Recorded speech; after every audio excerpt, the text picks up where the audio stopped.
Circus. एक circus Rampur गावात येणार होती. त्यामुळे साई खूप खुश होता.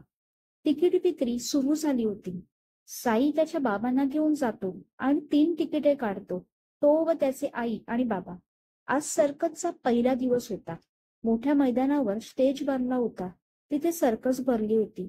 जादूगार वेगवेगळे खेळ करून दाखवत होता. सर्व मुले आनंदाने सर्कशीची मजा घेत होते. त्यामुळे साई पण खूप हसत होता. जादूगार आगीचे खेळ सुरू करतो. ते बघून सर्व आश्चर्य व्यक्त करतात. अचानक त्याच्या कपड्याला आग लागते आणि तो जळू लागतो. तेव्हा सर्व लोक घाबरतात. सुरुवातीला सर्वांना तो जादूचा एक प्रकार आहे असे वाटते.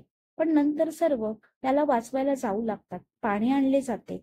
पण तोपर्यंत आग सर्व ठिकाणी लागते. बाजूच्या टेबलावरील कपड्याला आग लागते. टेबल पण जळू लागतो. आग बघता बघता सर्व ठिकाणी पसरते. सर्व ठिकाणी धावाधाव होते. चेंगराचेंगरी होते. त्यात बरीचशी माणसे मरण पावतात. आगीत पण बरेच लोक मरण पावतात. साईची आई चेंगराचेंगरीत मरण पावते. त्यामुळे त्याला धक्का बसतो.